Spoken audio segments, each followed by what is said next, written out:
Once we stay there, it's going to make a whole lot of sense to Nigeria, and also going to make government and governance easy and appreciated by Nigeria themselves, and will position Nigeria before the Committee of Nations as a country that have our own peculiar policy initiated by them and driven by themselves.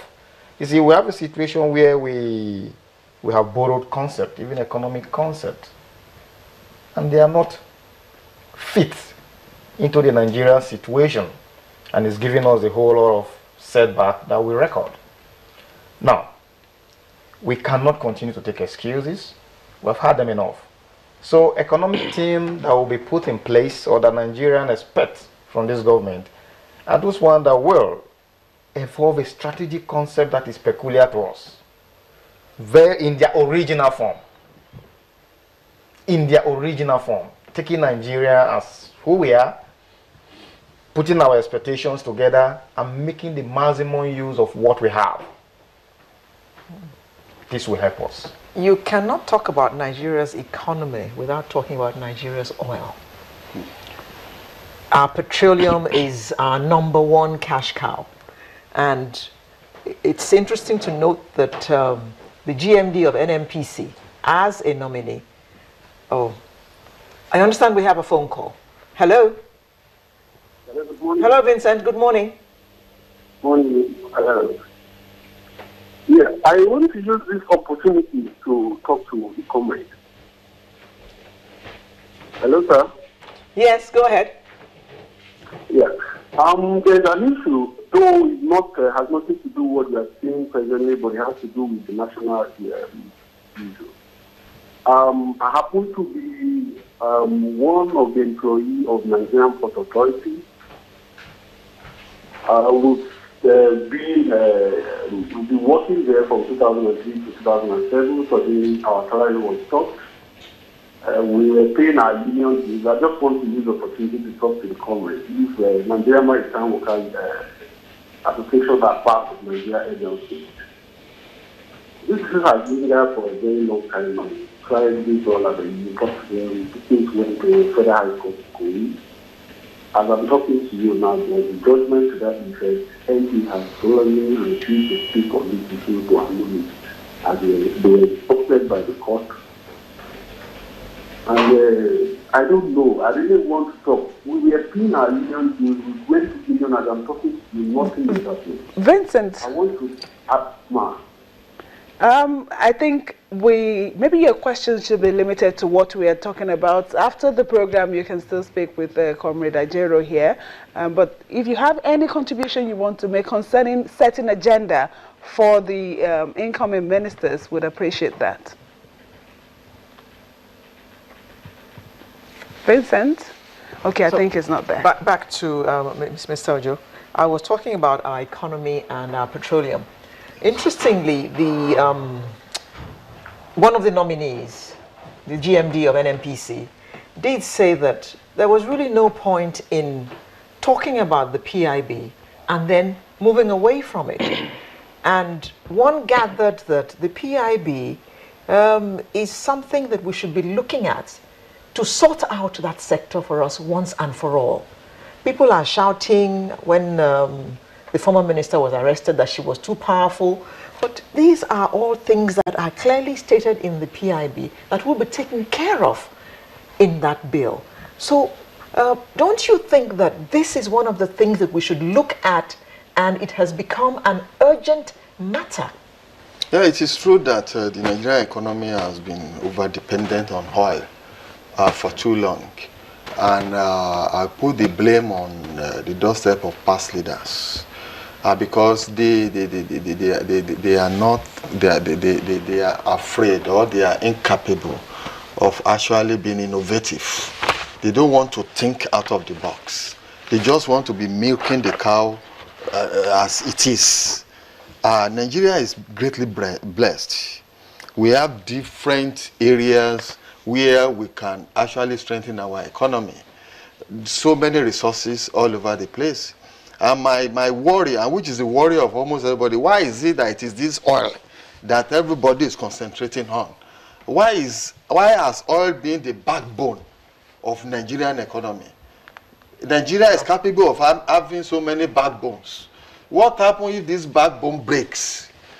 Is anybody thinking about that? It's almost breaking. Yeah. I think what has been happening in the past is for people to see this oil sector of the economy as opportunity where they can use their discretion to make some people rich overnight, and I mean to control patronage, and also to actually exercise power using money power now. So that is why they are all afraid of their discretion being curtailed. That's why they don't want the PIB that will say, no, you cannot just wake up and do this. You have to follow this process. That is actually the main problem. And I think if the president is really serious with the way he wants to do things, he should have a great look at that PIB. He should also set up another, if he wants to review or to do certain things, but not to reduce the potency of that bill, but to further enhance it. I think he should do it quickly. And let us really know, let all of us know, we are tired of just a few people controlling the wealth of this country through that arena. I think we need to be more serious. Okay. We must start winding down now. So we should hear from Hajia. Let me ask Hajia, in closing, what are you expecting from this cabinet to be? Nothing short of the best. They have been, handpicked from the thousands of others.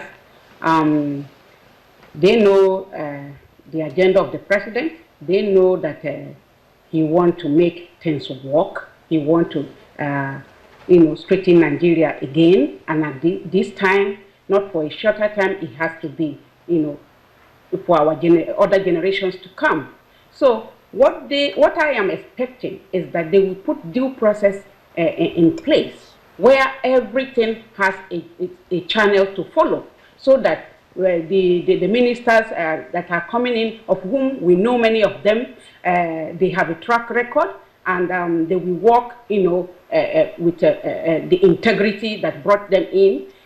Not like the former system we have, where you have to go, where there is any new budget that comes in, there is contract to do, you call your sister, you call your brother, you start to call on your in-laws that there is a new contract, where they will bring the proposal, or when they sit down there, when others work so hard to bring in the proposal, and they will change that proposal. And you ended up doing that work, haphazardly. So we will not sit down. We are expecting the best from these new ministers. And the citizens too must up their game. At every little thing, we need to come together and make sure that we are part of this. We are the stakeholders here. That's what I am expecting, the best from them. Okay. Now, Mr. Male, in closing, what are your expectations? Yeah. Do you see this as the beginning of Nigeria's march to success, to being the great Nigeria that we've all been dreaming of? The giant of Africa? Yes, my expectation, and supposedly the expectations of Nigeria from this government, is to see a government that will deepen institution, a government that will institutionalize a great deal, because I see a crop of people who have shared in the old days of the better Nigeria, if there was one. Now they have another opportunity to righting wrongs. So Nigerians' expectations from them is to institutionalize all the processes of good governance that will endure and outlive them for the better of Nigeria. Comrade Ajero. Well, I think my aspiration is not different from those of Nigerians. I'm looking towards a Nigeria where we are going to redefine our national destiny, restore our national pride, institutionalize discipline. In fact, more than ever before, the war against indiscipline should be reintroduced. If we get it right from this perspective, from the moral angle, educational angle, restore public institutions, the water will flow in the tanks, and the electricity will be in the bulbs, there will be roads, rail infrastructure. If we restore all this, Nigerians will be happy. And wherever you go, you'll be proud to say you are a Nigerian. And like we are saying, over-dependence on oil, or even the so-called casino economy will apply. We have a strong economic policy, that will drive the process.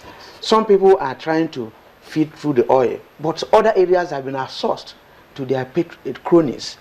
How much are we supposed to make through the airways? Some countries are depending on their airlines alone to sustain them. How much are we getting through custom and excise from the ports? How much are we getting through the tax? I'm not sure money from oil is more than this, but nobody's looking into all those areas. We should look into them and find out what's Mr. Joe, business unusual or business as usual? I think it should be business unusual. I want the president to take responsibility. And I personally want to hold him responsible for whatever the ministers do or what they fail to do. So he must not sleep. There must be a project monitoring and implementation unit. Every project must be followed to logical end. Thank you very much. We have been talking with Labour leader, Mr. Joe Ajaero, two legal practitioners, Omale and Olashukwu Ojo, as well as Hajia Mariam Yakubu, a community activist who joined us from our studio in Abuja. Thank you very much. Thank you. Sunrise will return in just a moment with yet another interesting conversation. Please make sure you're part of it.